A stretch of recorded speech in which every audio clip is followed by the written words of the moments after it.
Martial Peak, Kabanata 3753. Mamatay ka o mapahamak ako.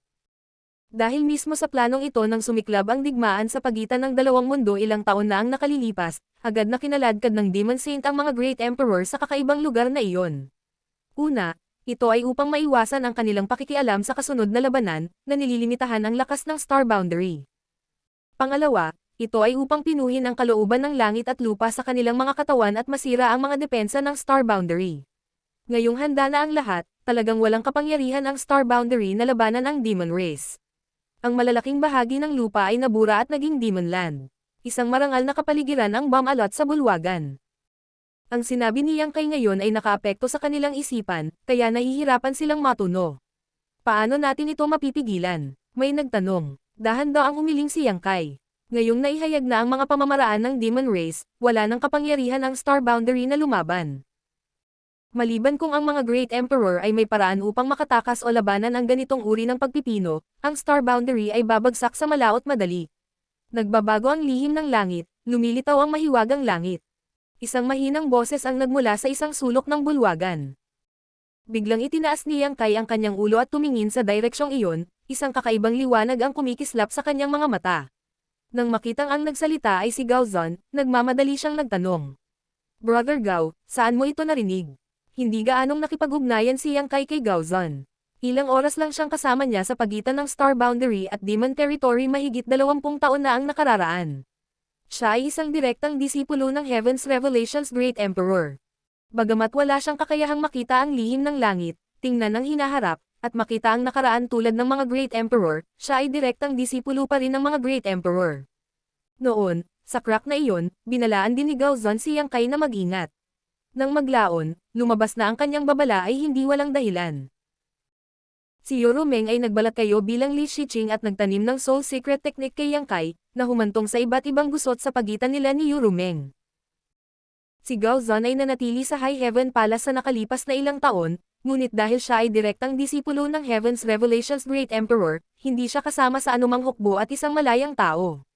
Nakilahok din siya sa pulong na ito ngunit nanatiling tahimik hanggang ngayon. Hindi akalain ni Yang Kai na sasabihin niya ang ganoong bagay sa oras na ito. Kung ito ay iba pa, hindi na ito mahalaga, ngunit ngayon lang narinig ni Yang Kai ang pangungusap na ito, at ito ay nanggaling sa kanyang bibig. Dati, sa Ancient Wild World, minsan siyang nahimatay. Ayon kina Suyan at Luan Fang, nasabi na niya ang mga salitang ito bago siya nawalan ng malay, ngunit si Yang Kai mismo ay walang maalala tungkol dito. Ngayong naisip ito ni Yang Kai, maaaring ito ay isang babala mula sa Star Boundary. Nang gamitin ang mga pamamaraan ng Demon Race, nalaman ng Star Boundary, na isang magandang mundo, ang isang krisis. Namana ni Yang Kai ang legacy ng Bright Moon Great Emperor, kaya natural niyang nakikita ang heavenly secrets. Nang marinig ang tanong ni Yang Kai, same time na kinuyam ni Gao Zon ang kanyang mga kamao at sinabi, Master, ang mga salitang ito ay iniwan sa iyo ng aking kagalang-galang na master bago siya umalis. Ang aking master ay nahulaan ang mga lihim sa langit ilang taon na ang nakararaan at hinulaan na ang Star Boundary ay haharap sa isang krisis. Sinabi niya sa disipulo upang pagdating ng panahon, may palon ko sa master ang mga salitang ito. Sabihin sa akin, sumimangot si Yang Kai at nagtatakang nagtanong. May sasabihin pa ba ang mga Great Emperor? Dahan daw ang umiling si Gao Zon. Lumalim ang pagkunot ng noo ni Yang Kai. Bago siya nawalan ng malay, nakakita na siya ng isang sulyap sa mga makalangit na lihim at hindi niya maiwasang sabihin ang mga salitang ito na hindi malinaw. Hindi niya inaasahan na ang Heaven's Revelations Great Emperor ay nag-iwan ng mensahe ilang taon na ang nakakaraan. Ano ang malalim na kahulugan ng mga salitang ito? Ang mga lihim ng langit ay madaling maunawaan. Ngayong nailagay na ang lahat ng chess pieces ng Demon Race, ang Demon Land ay mabilis na lumalawak at nilalamon ang espiritual na enerhiya ng Star Boundary. Isang malaking sakuna ang sasapit sa Star Boundary, at ang mga lihim ng langit ay hindi mahuhulaan. Ngunit ano ang ibig sabihin ng Heavenly Secrets Revelations? Ang literal na kahulugan ay tila may isang bagay na malapit ng mabubunyag, ngunit ang Heavenly Secrets Revelations ay masyadong malabo, kaya kahit gaano pa kahirap pigilin ni Yang Kai ang kanyang utak, hindi niya ito maisip. Sa loob ng bulwagan, ang lahat ay nag-usap sandali, ngunit wala ni isa sa kanila ang maaaring gumawa ng anuman sa kasalukuyang sitwasyon. Iminungkahi ng ilan na dapat silang maglunsad kaagad ng pangkalahatang pag-atake at pakilyusan ang 55 hukbo upang makipagtulungan sa dalawang Great Elder ng Dragon Race upang lipulin ang Demon Race. Iminungkahi ng iba na dapat silang maghintay ng kanilang oras at tingnan kung ano ang mga misteryo ng lumalawak na Demon Land. Marahil ay may paraan ang mga Great Emperor para pigilan sila. Sa ilang sandali, maingay ang bulwagan, at sa wakas ay nagawa ni Li Wuyi na patahimikin ang lahat. Pagkatapos ay inutusan niya ang iba't ibang hukbo na bantayang mabuti ang sitwasyon sa kampo ng Demon at maghanda para sa digmaan anumang oras. Makalipas ang isang oras, naghiwa-hiwalay ang lahat. Hindi umalis si Li Wuyi. Ikinuyom ni Yang Kai ang kanyang mga kamao at sinabi, "Master, mayroon ka pa bang ibang mga order?" Matalim na tinitigan ni Li Wuyi si Yang Kai, isang masalimuot na emosyon ang kumikislap sa kanyang mga mata. Nalito nitong si Yang Kai. Matagal na niyang kilala si Li Wuyi, ngunit hindi pa niya ito nakitang nagpakita ng ganoong ekspresyon. May bakas ng panghihinayang at inggit sa kanyang mga mata. "Senior," bahagyang kumunat ang noo ni Yang Kai. Marahan na bumuntong hininga si Li Wuyi at bumulong-bulong. Nagbago ang misteryo ng langit at lumitaw ang misteryo ng langit. Nagtataka ako kung ito ba ay isang pagpapala para sa Star Boundary o isang sakuna para sa Star Boundary. Nagbago ang ekspresyon ni Yang Kai. May alam ba si Master? Hindi sumagot si Li Wuyi.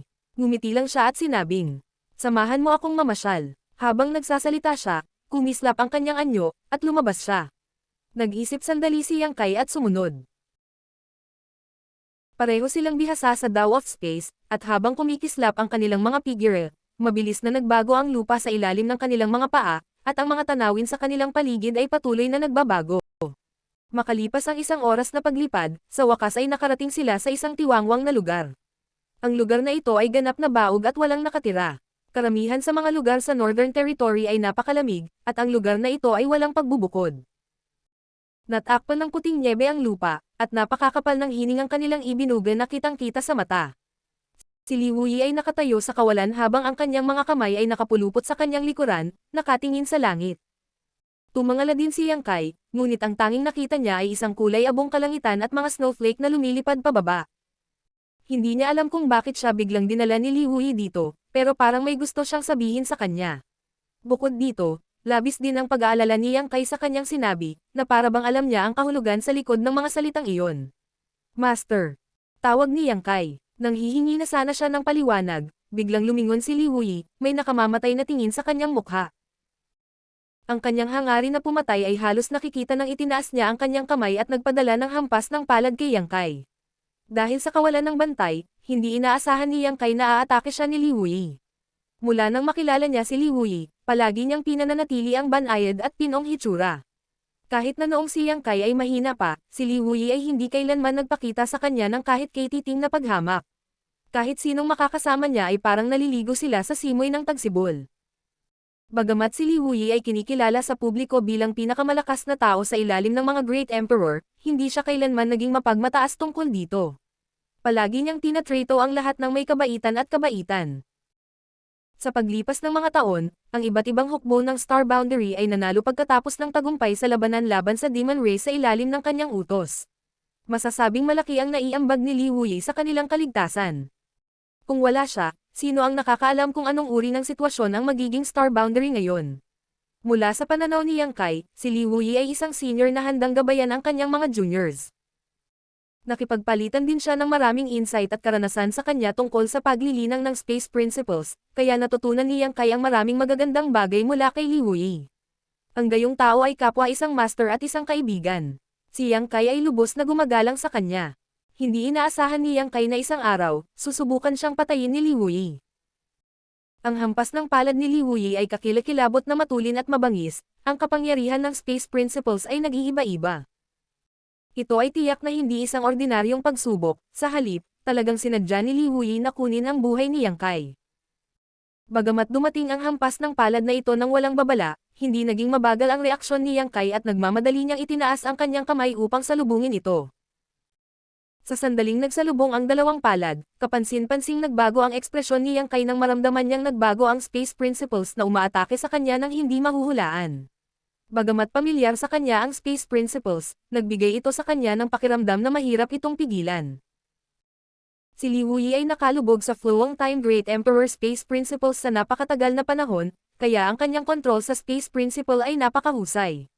Ang demonic chi ni Yang Kai ay lumundag at ang space principles ay nagbago ng naaayon, na naging sanhi ng panginginig ng kawalan. Sa pagitan nilang dalawa, Nagsimulang gumuho ang mundo, pira-piraso. Sa isang malakas na putok, si Yang Kai ay pinalipad pabalik, ang kanyang katawan ay hindi sinasadyang nanginginig ng ilang beses bago niya nagawang matuno ang space principles na sumalakay sa kanyang katawan. Si Li Wuyi naman ay napaatras lamang ng 3 hakbang bago muling pinatatag ang sarili. Nag-away silang dalawa, at kitang-kita kung sino ang nangibabaw. Master, ano ang ibig sabihin nito? Sigaw ni Yang Kai. Hindi niya gustong makipag-away kay Li Wuyi, lalo na ang ganitong uri ng hindi pinag-aawayan. Tumahimik ka, alinman sa mamatay ka o mamatay ako. Malamig at mabangis ang mukha ni Li Wuyi habang nagsasalita, sumusulpot sa harap ni Yang Kai at naglalabas ng suntok. May figure pa rin sa lugar, pero after image lang iyon. Itinaas ni Yang Kai ang kanyang mga kamay at hinarang ang suntok, ang kanyang figure ay umatras ng higit sa 1,000 metro. Bahagyang namutla ang kanyang mukha habang nagngangalit ang kanyang mga ngipin at nagtanong. Master, naging demon race ka na ba? Ang biglaang pagbabago ng ugali ni Li Wuyi ay nagpaisip kay Yang Kai kung ang kabilang partido ay aksidenteng nahawahan ng demon intent. Habang nagsasalita siya, inilabas ni Yang Kai ang kanyang divine sense kay Li Wuyi, na parang nag-iimbestiga sa sitwasyon. Si Li Wuyi ay tame time na sumagot. Mukha ba akong naging demon race? Ang kapangyarihan ng espasyo sa paligid ng kanyang katawan ay nag-iiba-iba, na pinutol ang divine sense ni Yang Kai mula sa pagsisiyasat. Nakaramdam lang si Yang Kai ng kaunting sakit sa kanyang ulo nang magkabisa ang soul wormang lotus, na inaayos ang pinsala sa kanyang divine sense. Sa kabilang panig, itinaas ni Li Wuyi ang kanyang kamay at itinuro ang isang daliri kay Yang Kai, ang kanyang hindi nakikitang space principles ay nagiging isang pag-atake na nakikita ng mata, diretsong bumaril patungo sa glabela ni Yang Kai. Kung tumama ang pag-ataking ito, malamang nasisabog ang ulo ni Yang Kai sa isang iglap. Matagal nang alam ni Yang Kai na si Li Wuyi ang pinakamalakas na tao sa ibaba ng Great Emperor, at na siya ay nakatayo sa tuktok ng Half-Saint Realm kahit na sa mga Peking Emperor, ngunit hindi pa talaga siya nakipag-away sa kanya, kaya wala siyang malinaw pag-unawa kung sino ang pinakamalakas na tao sa ibaba ng mga Great Emperor. Sa sandaling ito lang talaga naunawaan ni Yang Kai kung ano ang ibig sabihin ng pagiging pinakamalakas na tao sa ibaba ng mga Great Emperor.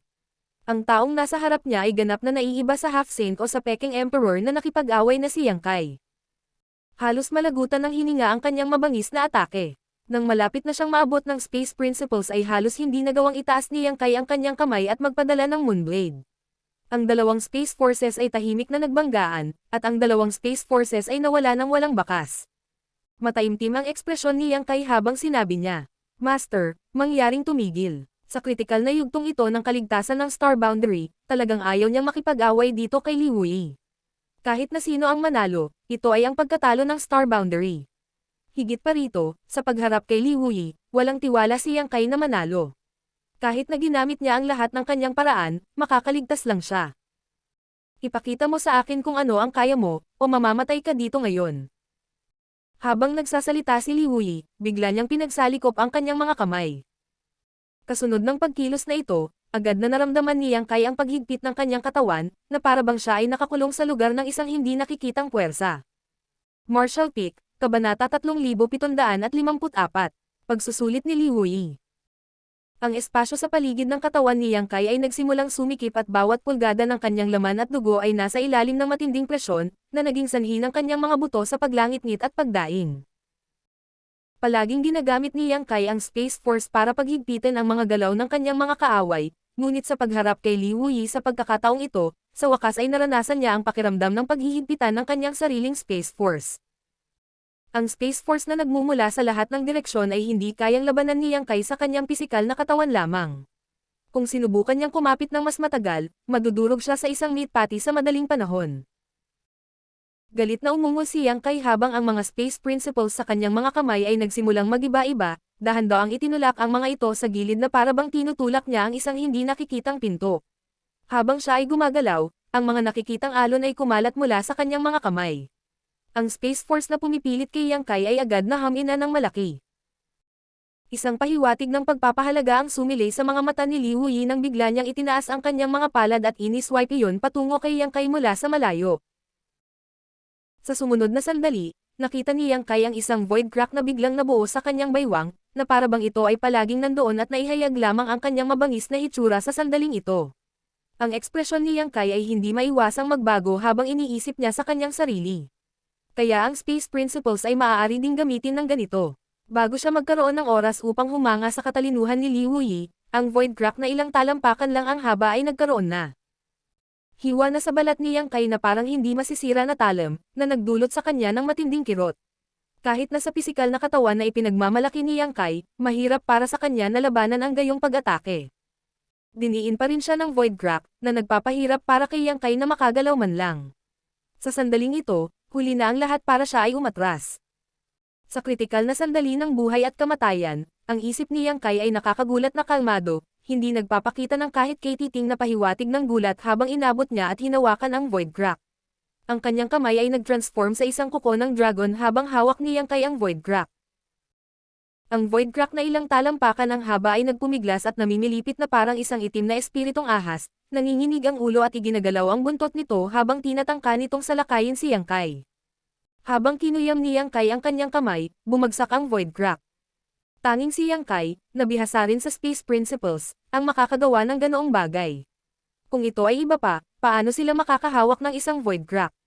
Ang padalos-dalos na paghawak dito ay nakatakdang mauwi sa trahedya. Sa kabilang banda, lumalim ang paghanga sa mga mata ni Liu Yi nang makita niya kung gaano kadaling na-neutralize ni Yang Kai ang kanyang pamatay na galaw. Gayunpaman, itinago niya ito ng husto. Ang lalim ng kanyang mga mata ay malamig pa rin, na para bang hindi siya mapapahinga hanggang sa mapatay niya si Yang Kai. Biglang naghiwalay ang mga palad niya na naka-flat na. Ang dalawang palad ay dahan-daang umikot, nagkikiskisan sa isa't isa.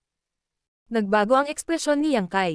Pakiramdam niya ay nagbago ng husto ang espasyo sa paligid niya. Ang espasyo sa paligid ng kanyang itaas na katawan ay nagsimulang umikot pa kanan, habang ang espasyo sa paligid ng kanyang ibabang bahagi ng katawan ay nagsimulang umikot pa kaliwa. Bagamat mabagal ang pag-ikot, ito ay matatag. Dahil dito, na-dislocate ang espasyo sa paligid niya. Ang buong katawan ni Yang Kai ay nabaluktot sa isang kakaibang posisyon.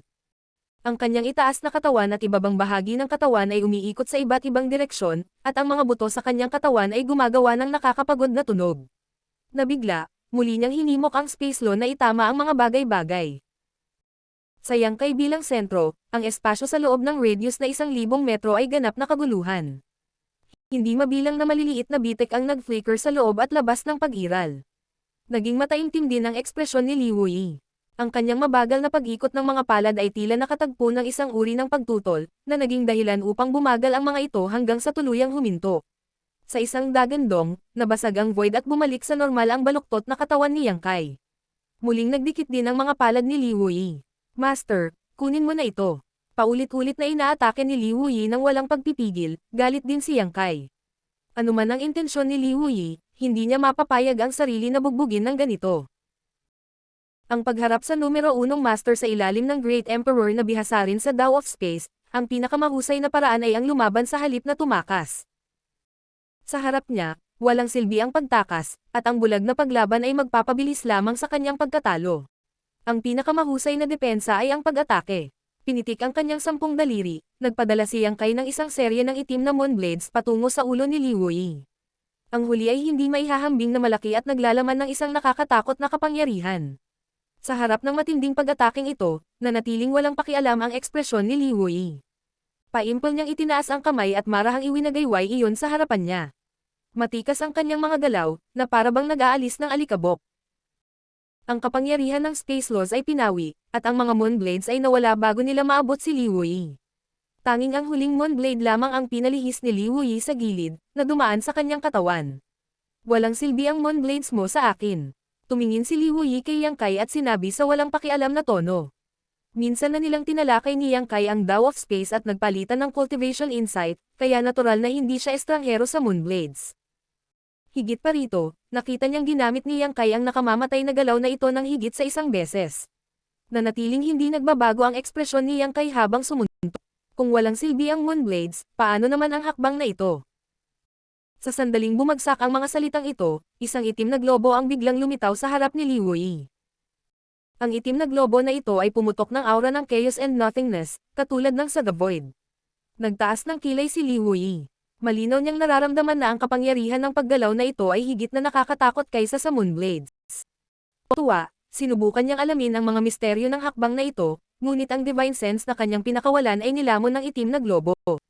Sa susunod na sandali, ang itim na globo ay biglang lumiit at naging isang maliit na itim na tuldok.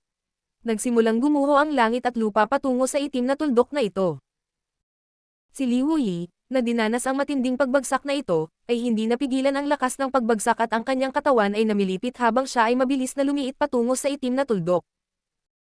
Sa isang swoosh, ang itim na tuldok ay kumikislap at nawala, at ang gumuhong langit at lupa ay nawala. Sa ilalim ng kapatagan, mayroong isang malaking pabilog na puwang na may radius na ilang daang talampakan. Si Li Wuyi, sa kabilang banda, ay nakatayo pa rin sa parehong lugar. Ang kapangyarihan ng space precept sa paligid ng kanyang katawan ay nagiba-iba at sa wakas ay nagawang labanan ang nakakatakot na kapangyarihan sa kritikal na sandali. Nang mawala ang itim na tuldok, bumalik din sa orihinal nitong estado ang kanyang nagulong katawan. Sa wakas ay nagpakita ng ngiti si Li Wuyi. Hindi masama, ngunit hindi sapat. Nang matapos siyang magsalita, nakarating na siya sa harap ni Yang Kai at nagpadala ng hampas ng palad sa kanya. Ang figure ni Yang Kai ay sumabog na umatras, direktang kumikislap sa The Void, na nag-iwan ng afterimage. Matapos ma-disperse ang afterimage, humakbang pasulong si Li Wuyi at humabol sa The Void. Sa bakanteng kapatagan, misteryosong naglaho ang dalawang figure, isa sa harap at isa sa likod, at pagkatapos ay biglang muling lumitaw. Maglaho man sila o muling lumitaw, walang anumang palatandaan. Kung may ibang nakakita nito, malamang iisipin nilang may mga bagay silang nakikita. Ang mga kumikislap na figure ay talagang mailap. Maaaring narito pa rin sila sa sandaling ito, ngunit sa susunod na sandali, daan-daan o libu-libong milya ang layo nila. Habang naghahabulan at tumatakas ay panay ang palitan ng posisyon ng dalawa. Imposibleng sabihin kung sino ang humahabol at kung sino ang tumatakas. Ang hindi nakita ng iba ay ang hindi mabilang na mga pagliko at pagliko sa The Void, ang hindi mabilang na mga sagupaan. Sa isang tiyak na sandali, na may dalawang huni na tunog, ang mga figure ni Li Wuyi at Yang Kai ay naging solid mula sa ilusyon, na lumilitaw sa parehong oras. Nasa orihinal pa rin silang posisyon, nananatili pa rin ang distansya sa isa't isa, na para bang hindi gumagalaw ang dalawa.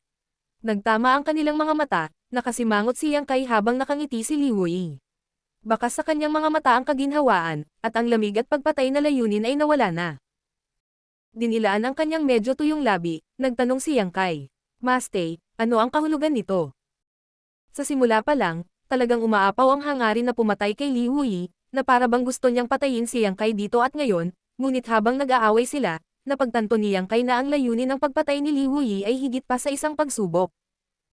Ang pamatay na hangarin ni Li Wuyi ay pilitin lamang siyang gamitin ang kanyang buong lakas.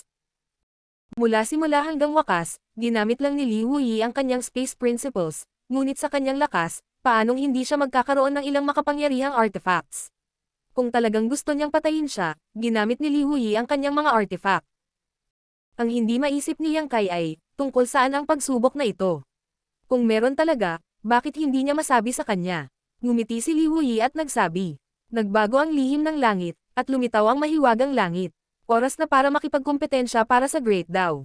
Kumurap muna si Yang Kai, ngunit biglang natigil ang kanyang ekspresyon habang nagtatakang nagtanong. Master, ibig mong sabihin? Tumanggo si Li Wuyi. Eksaktong kung ano ang iniisip mo. Nang makita siyang umamin, kumulo ang dugo ni Yang Kai at hindi niya napigil ang maramdaman na natuyo ang kanyang bibig.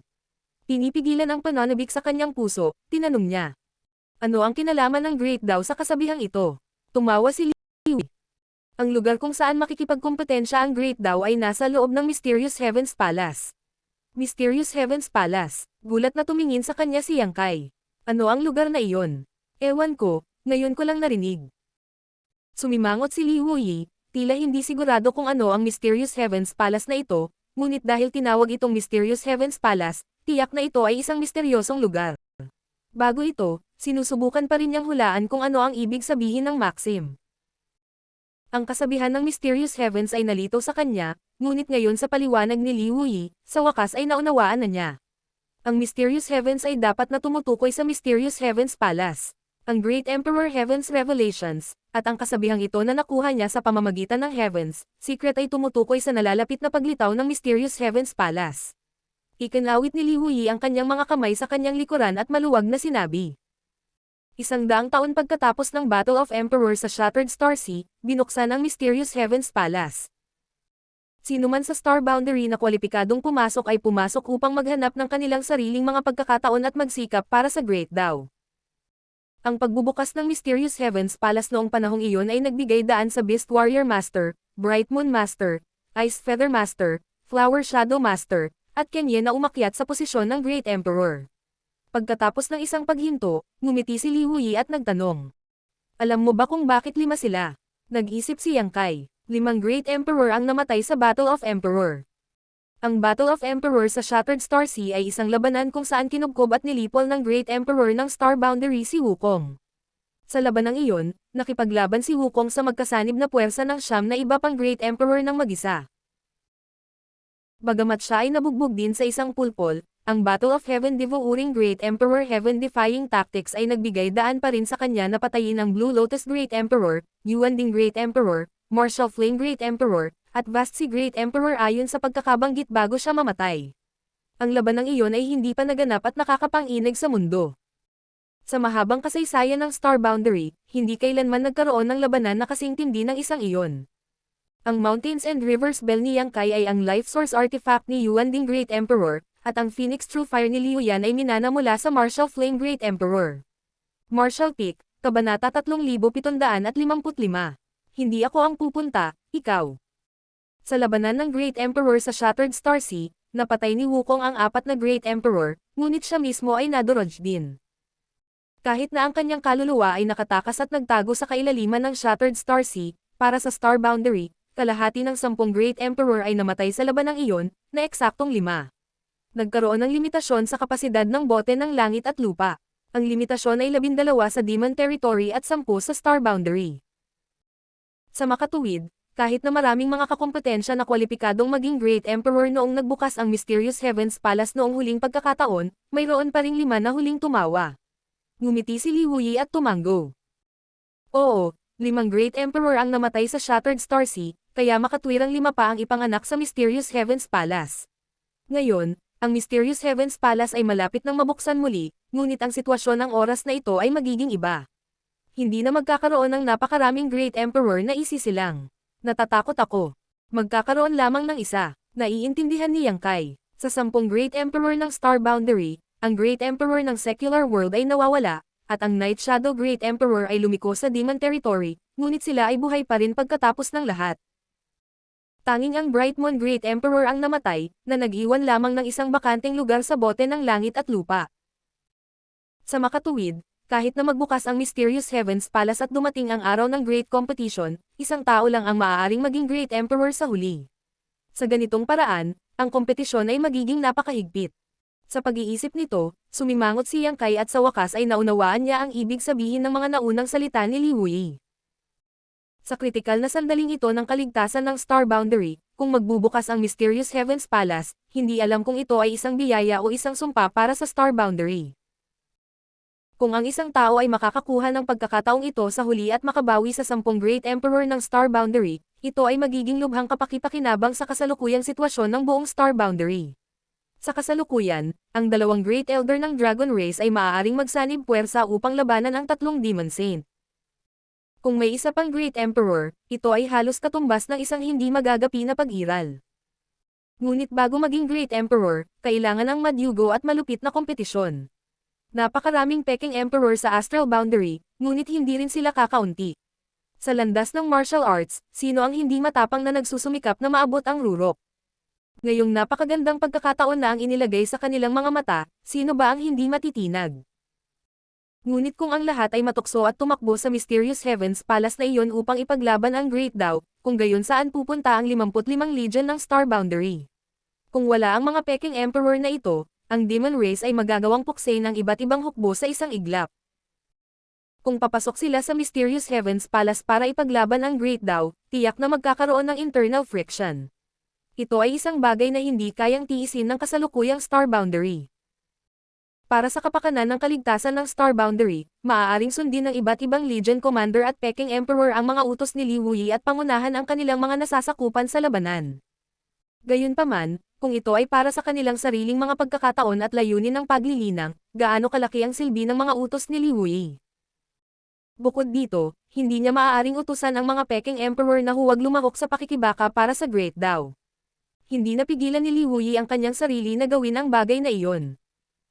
Sa pag-iisip tungkol dito, mabilis na nalaman ni Yang Kai kung bakit nalungkot si Li Wuyi sa sandaling ito. Ang timing ng pagbubukas ng Mysterious Heavens Palace sa pagkakataong ito ay talagang naglagay sa Star Boundary sa isang awkward na posisyon. Mabilis na lumamig ang dati nilang init ng dugo at pananabik na para bang binuhusan sila ng isang balde ng malamig na tubig. Natahimik sandali si Yang Kai bago nagtanong. Sigurado ba si Master na magbubukas ang Mysterious Heavens Palace? Kung ito ay isang hindi pagkakaunawaan lamang, kung gayon walang saysay na mag-alala tungkol dito sa sandaling ito. Napabuntong hininga si Li Hui. Sa mga bagay na alam ko, ang Master of Heaven's Revelations ay hindi kailanman nagkamali. Dahil nag-iwan siya ng propesya ilang taon na ang nakakaraan, kung gayon ang Mysterious Heavens Palace ay tiyak na muling lilito. Huminto siya sandali bago nagpatuloy. Hindi banggitin ang panghuhula ng Master of Heaven's Revelations, dahil sa kasalukuyang sitwasyon ng Star Boundary, ang pagbubukas ng Mysterious Heavens Palace ay kailangan. Dapat itong maramdaman ng mas malinaw kaysa sa iba. Bagamat ang Star Boundary ay isang mundo, ang mundong ito ay hindi patay. Mataimtim na tumango si Yang Kai. Hindi ito nangangahulugan na ang Star Boundary ay buhay at may sariling pag-iisip, ngunit ang mundong ito ay buhay din. Maging ang mga ordinaryong ibon at hayop ay may mga mekanismo sa pagtatanggol sa sarili kapag nakatagpo sila ng banta sa kanilang buhay, lalo pa ang mundong tulad nito. Ngunit ngayon, ang Astral Boundary ay nasa isang kritikal na yugto ng buhay at kamatayan. Ang pagtatanggol sa sarili nito ay nangangailangan ng agarang lumikha ng isang Great Emperor upang labanan ang mga sumasalakay na mga kaaway. Tumango si Yang Kai. Naiintindihan ko ang kahulugan ni Master. Sa makatuwid, ang Mysterious Heavens Palace ay tiyak na magbubukas sa lalong madaling panahon, ngunit walang makakatiyak kung kailan ito magpapakita ng mga palatandaan. Muling bamantong hininga si Li Hui. Sa napakaraming taon, hindi pa siya narinig ni Yang Kai na bamantong hininga, ngunit ngayon, tila mas madalas itong nangyayari. Bagaman ang pagkakaroon ng Mysterious Heavens Palace ay alam ng iilan, hindi ito lihim. Alam ng maraming Peking Emperor sa Star Boundary ang bagay na ito. Nagbago ang ekspresyon ni Yang Kai. Kung ganoon, sa bulwagan ngayon lang, bakit ang performance ng lahat? Sa puntong ito, biglang naunawaan ni Yang Kai at mapait na ngumiti. Kaya ganyan yan. Ngayon lang, sa bulwagan, pagkatapos sabihin ni Gao Zan ang mga salitang iyon, wala sa mga Peking Emperor na naruroon ang nagkaroon ng anumang espesyal na reaksyon. Naisip ni Yang Kai na hindi nila alam ang tungkol sa kasabihan, ngunit ngayon ay tila maraming tao ang hindi alam kung ano ang ibig sabihin nito, ngunit tiyak na may ilang naiintindihan. Naiintindihan naman nila pero hindi nila sinabi ng malakas kaya halatang may kanya-kanya silang plano. Ang Mysterious Heavens Palace ay hindi pa nagpapakita ng anumang senyales ng pagbubukas, ngunit ang kasabihan ng Heaven's Revelations Great Emperor ay naging sanhi ng pag-iisip ng ilan sa mga Peking Emperor sa Star Boundary, na palaging nabubuhay at namatay na magkasama. Madaling isipin kung gaano kalaki ang epekto ng balitang ito sa kasalukuyang sitwasyon kung ito ay ganap na mailantad. At bilang General Commander ng 55 hukbo sa Star Boundary, si Li Hui ay malamang na nasa ilalim ng hindi mailarawang panggigipit. Kung paano mag-adjust sa epekto ng nalalapit na pagbubukas ng Mysterious Heavens Palace ay magiging sakit ng ulo niya sa malapit na hinaharap. Dahan-daang bamantong hininga, sinabi ni Yang Kai. Kung maginhawa si Master, handa akong makibahagi sa pasanin ni Master at pamunuan ang hukbo ng Star Boundary. Ikaw, lumingon si Li Hui para tumingin sa kanya at tumawa. Isa ka ng GZ Army, ipinaubaya ang lahat kay Hyoji. Kung talagang hahayaan kitang pamunuan ang 55 hukbo, natatakot akong mapuksa sila ng mga demon race sa wala pang 3 hanggang 5 buwan. Hindi kumbinsido si Yang Kai. Master, hindi mo ba ako masyadong minamaliit? Paano mo malalaman na hindi ko ito magagawa ng hindi sinusubukan? Dapat may ilang oras pa bago ang pagbubukas ng Mysterious Heavens Palace. Master, bakit hindi mo ako hayaang subukan? Kung hindi ko talaga kaya, pwede tayong mag-isip ng ibang paraan. Sabi ni Li Hui, hayaan mong subukan mo ano? Kung hahayaan kitang subukan, ano ang gagawin ko? Sinabi ni Yang Kai, Master, hindi mo ba gustong magsikap para sa Great daw? Ito ay nasa isip na si Yang Kai ay gumawa ng ganoong mungkahi ngayon lamang. Kung hindi sana siya naiinip na subukang agawin ang kapangyarihan mula kay Li Hui at pamunuan ang 55 hukbo. Tulad ng sinabi ni Li Hui, isa na siyang hands-off leader ng GZ Army at hinayaan si Hyoji na kunin ang hukbo dahil natatakot siya sa gulo. Kung magbubukas ang Mysterious Heavens Palace, sa lakas ni Li Hui, tiyak na makapasok siya. At dahil siya ang pinakamalakas na tao sa ilalim ng mga Great Emperor, tiyak na siya ang pinakamahusay na tao upang makipagkompetensya para sa nag-iisang pwesto. Kung maaari siyang maging isa sa mga Great Emperor, maaaring mabago ang kasalukuyang sitwasyon ng Star Boundary. Sa gulat ni Yang Kai, dahan-daang umiling si Li Wuyi. Hindi ako makakapunta, at hindi ako pupunta. Nagpakita ng pagtataka si Yang Kai, ngunit bago pa siya makapagsalita ng anuman, itinaas ni Li Wuyi ang kanyang kamay at pinutol. Kung aalis ako, tiyak na masisira ang moral ng hukbo. Sa oras na iyon, ang Star Boundary ay talagang matatapos, kaya hindi alintana kung ang iba ay pumunta o hindi, ganap na hindi ako makakapunta. Gusto pa rin siyang hikayatin ni Yang Kai, ngunit nang makita niya ang determinadong ekspresyon ni Li Wuyi, alam niyang walang silbi ang magsabi ng anuman. Tulad ng sinabi ni Li Wuyi, siya ang Chief Commander ng Star Boundary Army. Kung aalis siya, ang Star Boundary ay walang pinuno, at ang iba't ibang hukbo na naging mesensi ng nagkakaisa ay tiyak na mawawasak. Sa panahong iyon, sino ang makapagpapatatag ng moral ng hukbo? At kapag namuna si Li Wuyi, ang mga Peking Emperor na iyon na may ilang pag-aalinlangan ay malamang na mapupunta lahat sa Mysterious Heavens Palace. Mapait na ngumiti si Yang Kai. Matuwid si Master. Sana maintindihan ng mga taong iyon ang iyong maingat na pagsisikap. Alam na alam niya kung anong uri ng determinasyon ang kailangan ni Li Wuyi para makagawa ng ganoong desisyon. Buong buhay niya ay nilinang niya para lamang sa araw na ito, at ngayong nasa harapan na niya ang pagkakataon, kailangan niya itong talikuran. Ito ay katumbas ng pagsuko sa posibilidad ng karagdagang pagpapabuti, na malamang na mas masahol pa kaysa sa pagpatay sa kanya. Ang Mysterious Heavens Palace ay hindi isang ordinaryong pag-iral. Ang pagbubukas nito ay ganap na nakasalalay sa kung ang mga Great Emperor ay bumagsak. Ang huling beses na binuksan ang Mysterious Heavens Palace ay 10,000 taon na ang nakalilipas. Kung napalampas ng isa ang gayong pagkakataon, maaaring kailanganin nilang maghintay ng isa pang 10,000 taon, o mas matagal pa. Hindi pa banggitin kung mabubuhay pa si Li Wuyi hanggang noon, kahit na kaya niya, malamang na wala siyang lakas na makipagkompetensya para sa anumang bagay. Ang pagsuko sa oras na ito ay katumbas ng pagsuko sa layunin ng kanyang buhay, pagsuko sa posibilidad na higit pang pagbutihin ang kanyang martial arts. Anong uri ng malaking sakripisyo ito? Anong uri ng marangal na damdamin ito?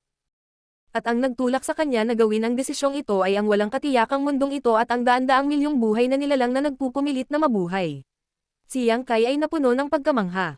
Tumawa si Li Wuyi. Hindi mahalaga kung naiintindihan ng iba o hindi, basta naiintindihan mo. Ikinuyom ni Yang Kai ang kanyang mga kamao at mabilis na sinabi. Naiintindihan ni Junior. Tumanggo si Li Wuyi. Buti naman at naiintindihan mo. Itinaas ni Yang Kai ang kanyang ulo at tumingin sa kanya ng may pagtataka. Ngumiti si Li Wuyi sa kanya. Kailangan mong pumunta sa Mysterious Heavens Palace at agawin ang nag-iisang pagkakataon na iyon. Ako, itinuro ni Yang Kai ang kanyang sarili. Sa totoo lang, nang banggitin ni Li Wuyi ang Mysterious Heavens Palace at ang pakikibaka para sa Great Dao, naisip din niya ito. Gayunpaman, siya ay kasalukuyang isa lamang high-rank Demon King, katumbas ng isang third-layer Emperor Realm Master. Hindi pa niya naabot ang Peking Emperor Realm, kaya paano siya magiging kwalipikadong lumahok? Dahil dito, ang ideyang ito ay panandalian lamang na pumasok sa kanyang isipan bago niya ito tinanggihan. Sino ang mag-aakala na si Li Wuyi ay gagawa ng ganoong mungkahi? Huwag mong maliitin ang iyong sarili. Ang pamana ng Bright Moon Master ay nasa iyo. Kung ang iba ay kasing lakas mo, tiyak na hindi sila kwalipikadong makapasok sa Mysterious Heavens Palace, ngunit iba ka. Dahil taglay mo ang World Will, tiyak na hindi ka tatanggihan ng Mysterious Heavens Palace. Masasabi pa nga na ang World Will ang kalamangan mo sa pakikipagkompetensya para sa pagkakataong ito. Bagamat hindi pa umabot sa kinakailangang antas ang iyong paglilinang, mas mataas ang tsansa mong magtagumpay kaysa sa iba. Pagkatapos ng isang paghinto, tumingin si Li Wuyi sa kanya nang nakangiti. Bukod dito, handa ka bang panoorin ang pagkakataong ito na mawala sa iyong mga mata? O gusto mo bang hintayin ang susunod na pagbubukas ng Mysterious Heavens Palace? Martial Peak, Kabanata 3756. Matamis na pastry. Sumimangot si Yang Kai. Siyempre hindi. Sinabi ni Li Wuyi nang may kasiyahan. Dahil hindi iyon ang kaso, pagkatapos ay magpatuloy at gawin ito. Ang rurok ng lakas ay ang Dao. Sa simula, nag-aalala ako sa iyo. Kung tutusin, gaano man karaming mga pakinabang ang mayroon ka, ang kakulangan ng paglilinang ay ang iyong pinakamalaking pagkukulang, ngunit pagkatapos mong subukan ngayon, nalaman kong ang iyong mga natamo sa Dao of Space ay hindi mas mababa kaysa sa akin. Mayroon kang mga kwalifikasyon upang makipagkompetensya para sa Dao of Space. Ang dahilan kung bakit bigla niyang inilabas si Yang Kai para subukan siya ay para makita kung gaano kalalim ang mga natamo ni Yang Kai sa Dao of Space. Kung hindi niya sana ginamit ang Dao of Space sa life and death battle na iyon ngayon lang. Gagamitin sana niya ang lahat ng mayroon siya. Pagkatapos na subukan siya, ang resulta ay parehong nasiyahan at nagulat kay Li Wuyi. Hindi pa banggitin na ang lakas ni Yang Kai ay tunay na lumaki sa antas ng isang Peking Emperor o half-saint, ang kanyang mga natamo lamang sa mga Dao of Space ay hindi mas mababa sa kanyang sarili.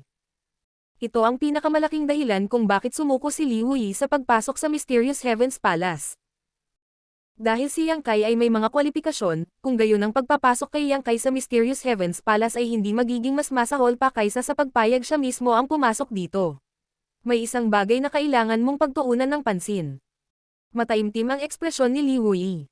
Kung talagang papasok ka sa Mysterious Heavens Palace, malamang na maging kaaway ka ng karamihan ng mga tao. Nagtaas ng kilay si Yang Kai. Paano ang World Will? Tumanggaw si Li Wuyi at sinabing, oo.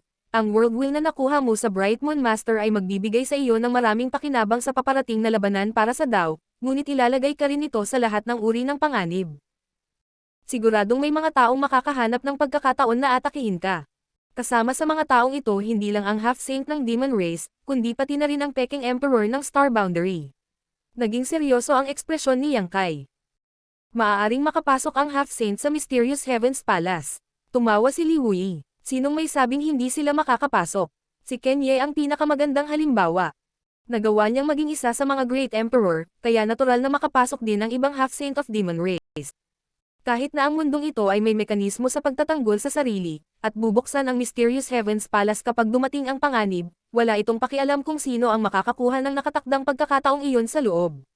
Ang Heavenly Dao ay maawin, at binigyan kami ng pagkakataong magbago. Ang Heavenly Dao ay walang puso, at kahit na tinatrato ang sumasalakay na Demon Race ng pantay-pantay. Ang lahat ay nakasalalay sa kung maaari nating hawakan ang pagkakataong ito. Bumantong hininga si Yang Kai at tumawa ng mapait. Naiintindihan ko na ngayon.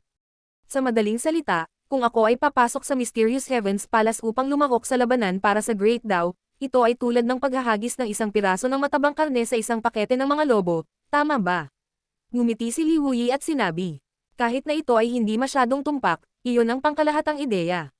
Ito ay talagang kapanapanabik, ngumisi si Yang Kai. Bagamat siya ay nakangiti, ang nakakapasong liwanag sa kanyang mga mata ay tila nag-aapoy na parang apoy. Hindi pa nagkaroon ng ganitong pamarisan dati. Tanging ang mga Great Emperor na lumahok sa labanan para sa Great Dao at nakakuha ng sarili nilang mga nakatakdang pagkakataon ang maaaring makakuha ng pagkilala sa mundo, makuha ang kalooban ng mundo, at maging tagapagsalita ng mundo. Ang kasalukuyang estado ni Yang Kai ay natatangi sa buong kasaysayan ng mundo. Ito ay isang bagay na hindi matutulungan. Sa Eternal Heaven Continent, ang Bright Moon Great Emperor ay namatay sa kanyang mga kamay. Ang kalooban ng mundo sa Great Emperor ay walang pagpipilian kundi ang lumipat kay Yang Kai sa sarili nitong pagsang-ayon. Sa makatuwid, nakuha ni Yang Kai ang pagkilala ng mundo bago siya naging isa sa mga Great Emperor. Ito ang kanyang kalamangan sa paglahok sa labanan para sa Great Dao. Marahil ay mas malinaw niyang nauunawaan ang mga lihim ng mundo at mas mabisang lapitan ang kanyang layunin, ngunit isa rin itong sakuna. Noong nakaraan, maaaring may mga taong naiinggit sa legacy ng Great Emperor sa katawan ni Yang Kai, ngunit ito ay selos lamang. Kapag nakapasok na sila sa Mysterious Heavens Palace, ang paninibugho na ito ay malamang na mauwi sa pagnanakaw. At kung gusto nilang agawin ang kalooban ng mundo, kailangan nilang patayin si Yang Kai gamit ang sarili nilang mga kamay. Tinapik ni Li Wuyi ang balikat ni Yang Kai at sinabing, huwag kang mag-alala, hindi ka lalaban ng mag-isa. Pagdating ng panahon, aayusin ko ang mga taong susuporta sa iyo. Kinuyam ni Yang Kai ang kanyang mga kamao at sinabing, salamat, Master. Huwag kang tumakbo saglit, baka bigyan mo ng pagkakataon ang iba na samantalahin ka. Bumalik ka sa High Heaven Palace at mag-cultivate sa pag-iisa. Kapag nagbukas ang Mysterious Heavens Palace, ipapaalam ko sa iyo.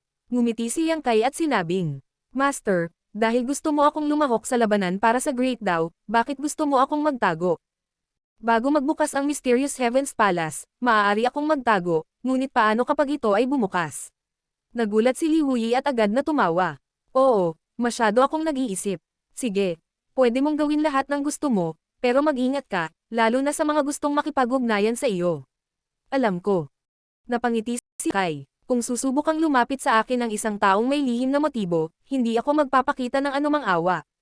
Pagkaraan ng ilang sandali, sinabi ni Yang Kai, Master, kung talagang papasok ako sa Mysterious Heavens Palace, ano ang kailangan kong gawin? Ano ang kailangan kong kuhanin? Dahan-daang umiling si Li Wei. Hindi ko alam. Ang alam ko lang na ang Mysterious Heavens Palace ay naglalaman ng susi sa pagiging Great Emperor.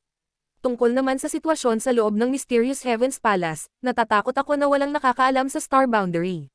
Kumunat ang noo ni Li Wei. Marahil ay maaari mong tanungin ang dalawang elder ng Dragon Race. Sila ay nabuhay ng mahabang panahon at dapat malaman ang ilang impormasyon tungkol sa Mysterious Heavens Palace. Tatanungin ko sila kapag nagkaroon ako ng pagkakataon. Tumanggo si Yang Kai. Biglang parang may iniisip. Nga pala, Master, may isa pa akong itatanong sa iyo. Magsalita ka. Tumanggo si Li Wei. Kapag nagbukas na ang Mysterious Heavens Palace, hindi ko alam kung gaano katagal bago makapasok. Ngayon, sa Wild Desolate Ancient Ground sa Eastern Territory, may ilang abnormal na paggalaw sa Blood Gate. Hinala ko na magbubukas ang Heavenly Punishment Palace.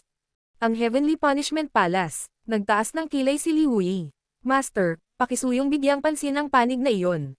Kung magbubukas ang Heavenly Punishment Palace, mangyaring sabihin sa babaeng lumabas mula rito na manatiling kalmado at hintayin akong bumalik. Tumanggo si Li Wei. Okay. Makalipas ang kalahating araw, bumalik si Yang Kai sa High Heaven Palace. Hindi niya alam kung dahil ba ito sa natutunan niya o hindi, ngunit nang bumalik siya sa High Heaven Palace, naramdaman ni Yang Kai na may ilang mga titig na nakatutok sa kanya. Napangisi siya nito sa kanyang puso. Tila walang basehan ang mga alalahanin ni Li Wei. Kalahating araw pa lang ang lumipas mula nang ihayag ang kasabihang iyon, ngunit marami ng abnormalidad. Kung ang balita ay ganap na lumabas, ang sitwasyon ay malamang na maging mas seryoso. Bahagyang bumantong hininga, natakot si Yang Kai na sa malapit na hinaharap, ang Star Boundary ay magsisimula ng isang malaking kaguluhan. Para sa hindi matatag na langit at lupa, malamang na ito ay isang hindi mabata na sakuna. Ang digmaan sa pagitan ng dalawang realms ay huminto ng kakaiba. Sa panig ng Star Boundary, marahil dahil ang balita ng nalalapit na pagbubukas ng Mysterious Heavens Palace ay lihim na tumagas, o marahil dahil sinasadya ni Li Wei na nagmamasid, ang iba't ibang hukbo ay naghihintay ng kanilang oras. Ang Demon Race ay higit na masaya na huminto sa oras. Ang 108 kampo ng Demon ay baliw na lumalawak palabas sa lahat ng oras, na nagpapaguho sa lupain ng Star Boundary. Ang kailangan lang nilang gawin ay maghintay para sa Star Boundary na ganap na mag-transform sa isang Demon Land, at pagkatapos ay madaling sakupin ang malaking teritoryong ito. Kaya naman nitong mga nakaraang araw, hindi nag-aaway ang dalawang lahi. Ngunit ayon sa nakuhang impormasyon mula sa iba't ibang source, halatang tumaas ang rate ng erosayon ng iba't ibang kampo ng Demon. Kasabay ng sinabi ni Yang Kai noon, napagtanto ng lahat na ang sitwasyon ng mga Great Emperor na nakulong sa hindi maipaliwanag na espasyong ito ay lalong lumalala. Kapag ang world will sa mga Great Emperor na ito ay ganap na napino, ang buong Star Boundary ay magiging walang kapangyarihan upang baligtarin ang sitwasyon. Pagkaraan ng 10 araw, biglang nakatanggap si Yang Kai ng isang lihim na sulat. Ang sulat ay iniabot ng isang tao sa pamamagitan ng isang alagad ng High Heaven Palace. Walang pirma, kahit kay titing na aura, kaya imposibleng sabihin kung sino ang nagpadala nito. Walang gaanong impormasyon sa sulat, pangalan lamang ng isang lokasyon. Ang lokasyon ay nasa Northern Territory, hindi masyadong malayo sa kasalukuyang High Heaven Palace, 5,000 kilometro lamang. Hawak ang lihim na sulat, nginisyan ni Yang Kai. Sa wakas ay hindi na makapagpigil. Ang Mysterious Heavens Palace ay hindi pa nagpapakita ng anumang senyales ng pagbubukas, ngunit sila ay kumikilos na sa kanya. Gustong makita ni Yang Kai kung sino ang naiinip. Sa isang pagkayam ng kanyang kamay, ang lihim na sulat ay naging alabok. Ang buwan ay nakabitin sa itaas ng mga sanga ng willow. Sa kalagitnaan ng gabi, tahimik na gumapang si Yang Kai mula sa kanyang kama. Sa kama, may ilang maselang katawan na nakahiga sa hindi maayos na paraan. Ang kanilang magagandang kurba ay ganap na ipinakita, ang kanilang balat na puti ng nyebe. Napuno ng kakaibang kapaligiran ang silid. Malapit nang lumahok si Yang Kai sa labanan para sa Great Dao, na kumukuha ng mga pagkakataon mula sa isang grupo ng mga Peking Emperor at Half-Saints. Hindi siya sigurado kung makakabalik pa siya ng buhay. Sa pagkakataong ito, magtagumpay lamang siya, hindi mabibigo, kaya hindi na maka-atres si Yang Kai. Noong nakaraan, kung makatagpo siya ng isang kaaway na hindi niya matatalo, maaari siyang tumakas, ngunit sa pagkakataong ito, matapang na lamang siyang sumulong. Gayunpaman, hindi niya sinabi kay Suyan at sa iba pa. Ang ganitong bagay ay magdudulot lamang sa kanila ng pag-aalala. Ang tanging magagawa niya ay ang bigyan sila ng pinakamainit na alaala bago siya umalis. Hinawakan ng maliit na kamay ang isa sa mga daliri ni Yang Kai. Nilinggan ni Yang Kai ang kanyang ulo at nakita si Xia Ningqiang na marahang hinihila siya na may pulang mukha. Nakangiting mahina, yumuko si Yang Kai at hinalikan ang kanyang noo. Magpahinga ka ng mabuti. Masunuring tumanggo si Xia Ningqiang at ipinikit ang kanyang mga mata. Itinulak ni Yang Kai ang pinto at umalis. Kasunod ng mahinang tunog ng pagsara ng pinto, biglang umupo ng tuwid si Shan Qingluo. Nakalaylay ang pinong itim niyang buhok, na nakatikip sa kanyang malawak na dibdib. Siya greeted kanyang ngipin at sinabi, "Tumayakas palabas sa kalagitnaan ng gabi, siya ay dapat na pumunta upang matugunan ang ilang fox." Sinipa niya si Zuyu sa tabi niya at sinabing, "Huwag na kayong magpanggap na tulog, kukunin na ang lalaki sa bahay natin." Ibinaon ni Zuyu ang kanyang ulo sa ilalim ng unan at sinabi sa mahinang boses, "Qingluo, bakit hindi ka lumabas at tingnan kung sino ang kanyang makakasalubong? Kung gayon tayong magkakapatid ay maaaring magkapitan at patayin siya." Kinagat ni Shan Qingluo ang kanyang mga labi at sinabing, "Hindi ako pupunta. Kung may gustong pumunta, dapat ay sina Big Sister at Sister Qing." Habang sinasabi niya ito, tumingin siya kina Suyan at Zhu Qing.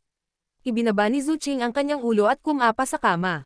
Hinanap niya ang kanyang underwear at isinuot ito ng maayos na may pulang mukha, hindi umiimik. Napaawang lang si Suyan at ngumiti. Inabot niya at hinayla si Shan Qingluo sa kanyang mga bisig. "Huwag kang mag-alala masyado, alam ng asawa natin kung ano ang ginagawa niya. Magpahinga ka, hindi ka ba pagod?" Nanlaki ang mga mata ni Shan Qingluo at kumislap ang kanyang mga pilikmata. "Big Sister, nalaman kong masyado kang maluwag sa kanya." Tila may natuklasan siyang kakaiba at hinawakan ang isang dakot ng kanyang dibdib, napabulalas. "Big Sister, lumakas ka bang muli?" Sa isang sampal, hinampas ni Suyan ang kanyang kamay. "Tumigil ka na sa panggugulo." Oh, si Shan Qingluo ay masunuring tumugon at nakahanap ng komportableng posisyon sa mga bisig ni Suyan at ipinikit ang kanyang magagandang mata.